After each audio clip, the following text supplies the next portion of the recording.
అసలు ఏం జరగబోతుందని మీ అంచనా? కథానాయకుడు మొదలు పెట్టితే కథానాయకుడే ముగించాలి. కథానాయకుడు ఎవరు?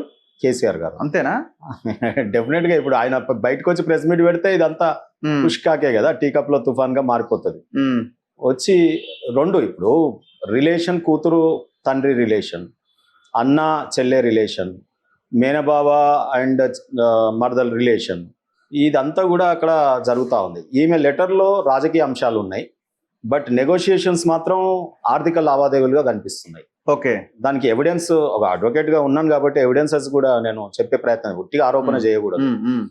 ఇఫ్ ఎట్ ఆల్ ఆమె రాజకీయ అంశాల మీద విభేదించినట్టయితే రాజకీయ పార్టీ ఇద్దరు దూతల్ని పంపించాలి.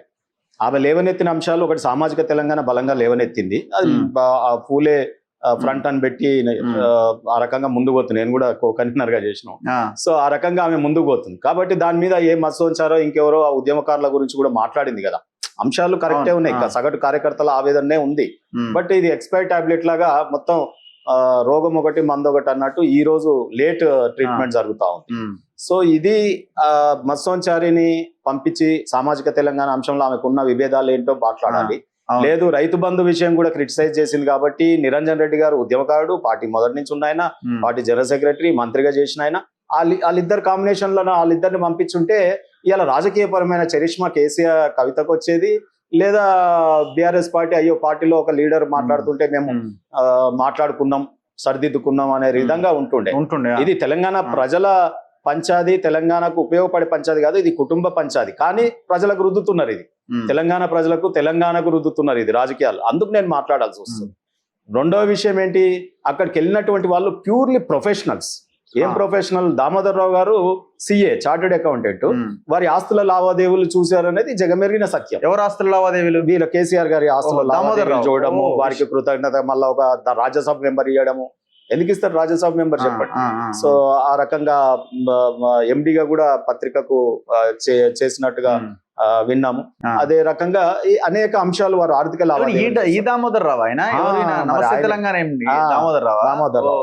నేను మొన్నటి నుంచి అనేక మంది అనేక విధాలుగా చెప్తారు కానీ ఇది ఎవరు మాట్లాడట్లేదు. Financial aspect. మరి తర్వాత ఆ ఫైనాన్షియల్ వారు ఒకవేళ చెప్పిన తండ్రిని దూతగా పంపించుంటాడు వీళ్ళిద్దరిని, ఓకే బై కూతురు కదా కొడుకు కదా నేను ఉన్నప్పుడే ఏదో ఒకటి చేస్తా అని పాపం చెప్పి పెద్ద అయినా పంపించి ఉంటాడు.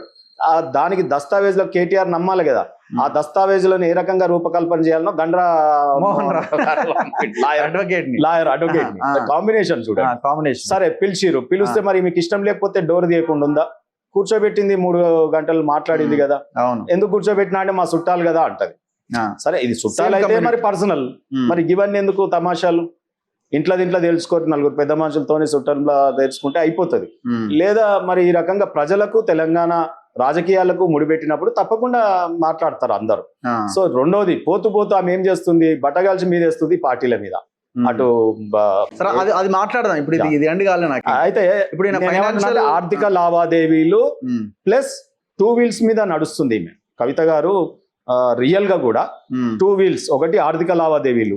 ఇప్పుడే తెలుసుకుందాం, ఫాదర్ ఉంటే సెంటిమెంటల్ గా కూతుర్ని ఉన్నప్పుడే. అయితే ఆర్థిక లావాదేవీలు అంటే ఎట్లా? ఇప్పుడు కేసీఆర్ దగ్గర ఏం లేదు, ఓన్లీ కవిత కేటీఆర్ ఫామ్ హౌస్ పొలం లేదా 800 ఎకరాలు అంట కదా అది. తర్వాత అటువంటి ఏమున్నాయి మనకి ఎట్లా తెలుస్తుంది రఘు గారు? ఇంటర్నల్ డాక్యుమెంట్స్, ఎన్నికల కమిషన్ ఆస్తులు కూడా ఉండుంటాయి కదా. ఇప్పుడు తండ్రి సీఎం అయినాడు కాబట్టి కేటీఆర్ కి ఇంత సంపదనం వచ్చింది. ఇఫ్ ఎట్ ఆల్ తండ్రి పార్టీ పెట్టకపోతే, లేకపోతే ఆ ఉద్యమంలో కేటీఆర్ గారు అప్పుడు వద్దు నువ్వు ఇది చెయ్యకు, నువ్వు అమర దీక్ష చేసినప్పుడు ఇద్దరు అన్నా చెల్లె మా డాడీని చంపేస్తారా మీరు అని మమ్మల్ని అందరినీ కార్యకర్తల్ని దూషింది. మమ్మల్ని అంటే అక్కడ ఉన్నటువంటి అందరు లీడర్లని, ఉద్యమకారులని అందరినీ దూషించింది ఆమె. మా నాన్న మాకు కావాలి అది ఇది అని చెప్పి. సో ఆ రకంగా చేసి ఇప్పుడేమో లాభాలు వచ్చినప్పుడేమో పంచుకోనికి రెడీ అయ్యారు. మరి అది ఏదైనా అమరవీరులకు లాభాలు వచ్చినాయా వీళ్ళ సంపదనంకి వెళ్ళి?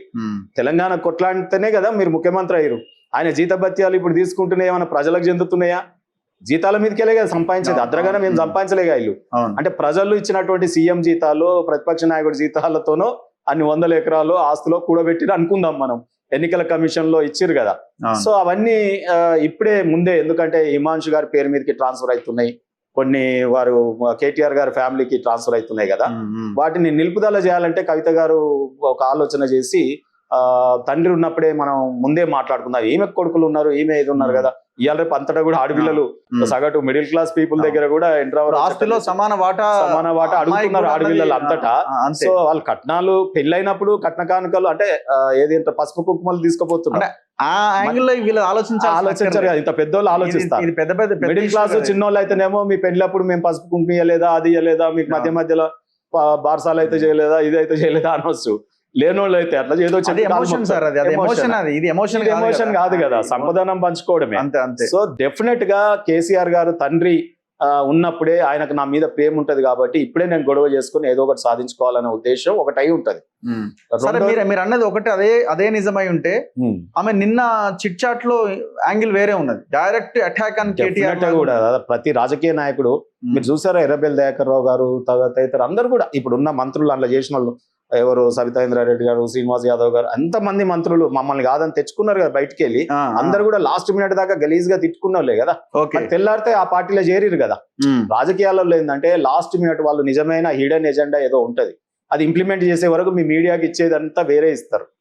ఇదంతా గాసిప్ చర్చలే మీరు చేసేటి అన్ని. సో నిజమైన ఇంటెన్షనల్, ఆమె ఇంటెన్షన్ వేరే ఉంటది. ఇంటెన్షన్ లేకుండా ఇవన్నీ చేయదు కదా.